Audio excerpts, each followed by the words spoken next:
Olivia, please work on your homework. Yes, ma'am. What do you have for homework today? I have to write a story and I'm not sure how to get it started. How about Once Upon a Time? Okay, that would work. Once upon a time. Once upon a time, in a dusty old town out in the Wild West, lived a young cowboy named Charlie. He had rope blonde hair and the skin color of a Perlino horse.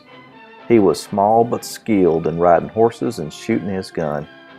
Most importantly, though, was his kind heart. He had a genuine desire to always help people and animals. While once, when a small kitten was trapped in a tree, he came to her rescue, got her down from its branches, and saved that little darling from her impending doom. He was always helping others, young and old, and he was good at it too. Now, because Charlie was always helping people, he had no shortage of friends. Two people, however, liked him the most. Sweet Josephine had been his friend since they were wee ones, still wet behind the ears. They had grown up as neighbors and had ridden horses and played many days together out in the prairie fields. His other best friend was Nieto, a young Indian boy he met while swimming at the nearby watering hole. Nieto, which means walks like a bear, was a great hunter and tracker. The three of them were usually inseparable. You could often find them playing together around town, in the woods, or down by the watering hole. They were the best of friends, the closest of confidants, the most bosom of buddies, and together they had the happiest of days. One day, however, the friends' skies turned dark. Sweet Josephine went missing.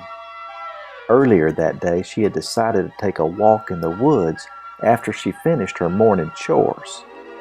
Unfortunately, a hungry bear also decided to take a walk through those same woods to look for his breakfast. It was there that while he filled his big old round belly with blueberries, he stumbled upon a very surprised and very scared Josephine. While she was about to commence to screaming her head off when that bear suddenly charged at her and snatched her right up in his two long and hairy arms. She didn't even have time to yell for help. Fortunately, he had already had his fill of berries and decided not to eat her right away. He thought he would save that sweet thing for dessert. So that mean old bear took Josephine right back to his den and sat down beside her so she wouldn't run off.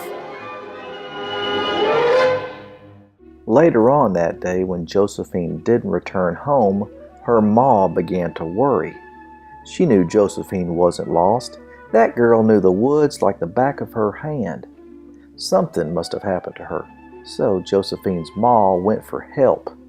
She first went to see Sheriff Augustus McCrae. She told him to be on the lookout for Josephine just in case she turned up in town. Josephine's ma, however, was pretty sure something bad must have happened to her daughter in the deep, dark woods where she had gone walking. Josephine's ma needed somebody who could help rescue her daughter from those deep, dark woods. She needed Cowboy Charlie, and that's whom she went to see next. When she arrived at Charlie's ranch, he was busy practicing his lasso skills. She told him all about how Josephine was missing. He quickly threw a saddle on his horse and rode off to find her. On his way, he stopped by Nieto's home to ask for his help. Nieto could track a mouse in a rainstorm and could certainly help find tracks that would lead them to their sweet friend. So off the two of them went to save Josephine.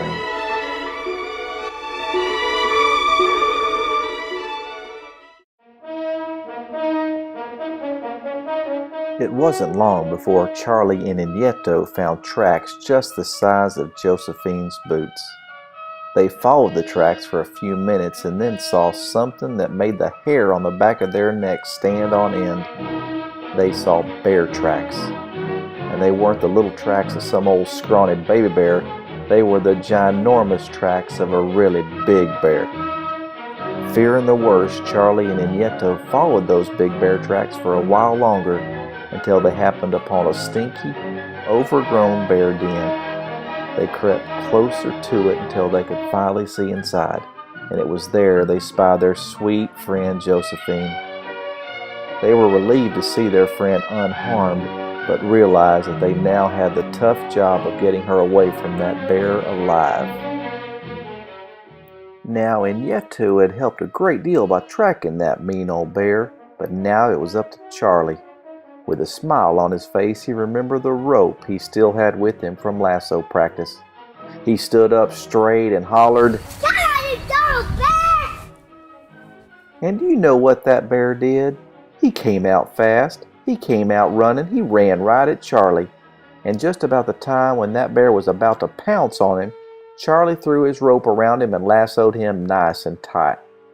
And just to teach that bear not to mess with him or his friends again, Charlie took out his 6-shooter and shot that bear in his big toe.